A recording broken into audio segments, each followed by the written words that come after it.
Hi, okay, welcome back everybody. We are looking at Jeremy Duff, Elements of New Testament Greek. Today we're in section 3.3, which is quite a long section, 4 pages, starting at page 34, going to page 37, and we're looking at the subjects of the feminine and neuter nouns. In fact, also the feminine and neuter articles.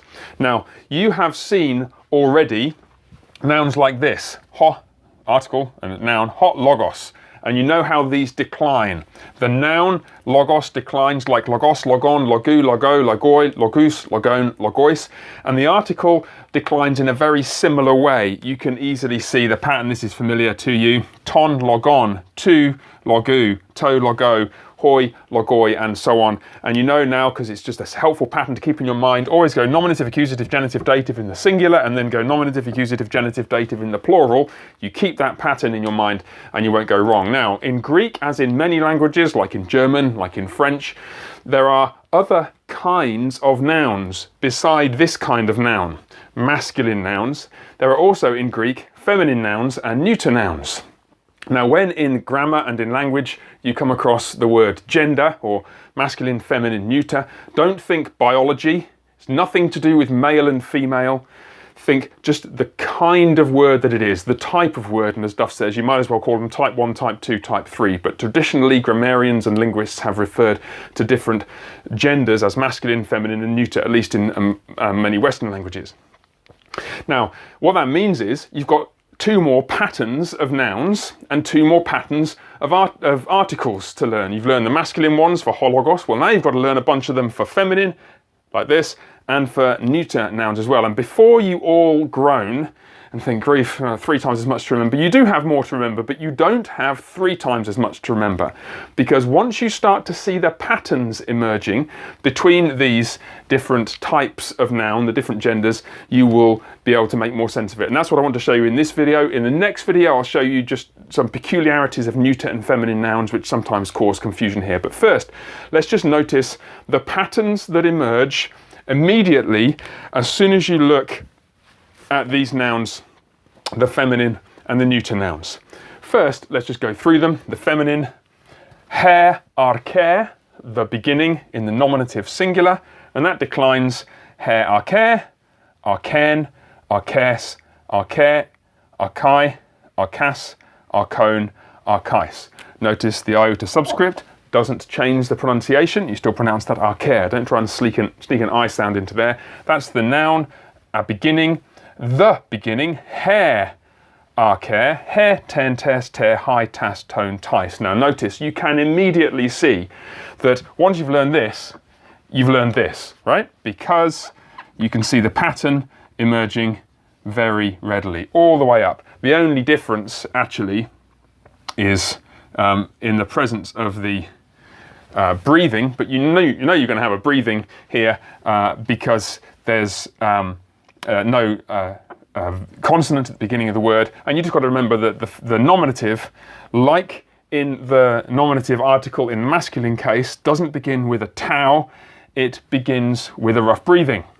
So again, that's not something new to learn, you know that already. Ho, ton, hair, ten. You can remember that without any great difficulty. Notice also some other nice things which mean you don't have more to remember. Genitive plural, tone. The own ending is the same as the genitive plural ending in the masculine. It's also the same as the genitive plural ending in the neuter.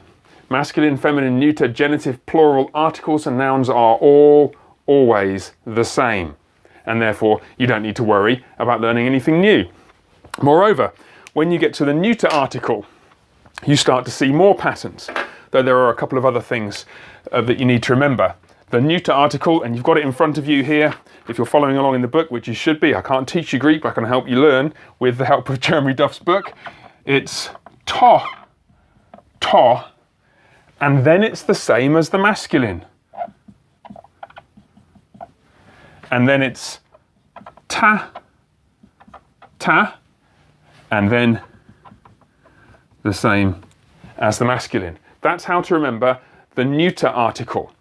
Notice in the neuter that the nominative and accusative are always the same as each other in the singular and the same as each other in the plural. The same goes for the endings of the nouns. So a noun like ergon, I think that's the one that he uses, that's right.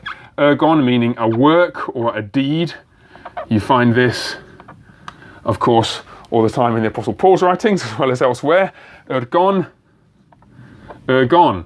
And then the endings are the same in the genitive and dative as in the masculine, genitive and dative. And here it's erga, erga. So to ergon, then just like the masculine. Ta erga, and then just like the masculine. And notice, where does the pattern not really hold? Where is the ending of the noun not quite the same as the ending of the article? Well, it's here in these irritating nominative and accusative singular forms, just like it is here. The ending of the noun and the ending of the article are not quite the same in the nominative in the masculine and the nominative and accusative singular in the neuter. But hey, that's good news. The last thing you want is something a little bit unpredictable that you never see, because then you'll never get used to it. You will very, very quickly get used to seeing to ergon, and you'll start to get the hang of this very, very quickly, and it won't be a surprise to you. Okay. So take a look at that. Do the same old thing, same old boring thing, but the thing that the kids love to do. If you've got a 6-year-old you can teach Greek to, then help and do it with them, because they'll help you to learn, because they love just chanting through these things, and they'll go around in the garden going tot, tot, tu, to, ta, ta, tone, tois, and so on and so forth until it drives you around the bend. But if you can do that 20 minutes a day, 30 minutes a day, 5-6 days a week, you will have no problem getting this in your head in 3 or 4 days time, 5-6 days time, no problem at all. Okay, we'll look back this again in the next video, where I'll just talk through some peculiarities of the neuter, and especially the feminine forms, which are a bit irritating. But remember, keep working hard, keep going, and we'll see you in the next video. Okay, God bless, bye for now.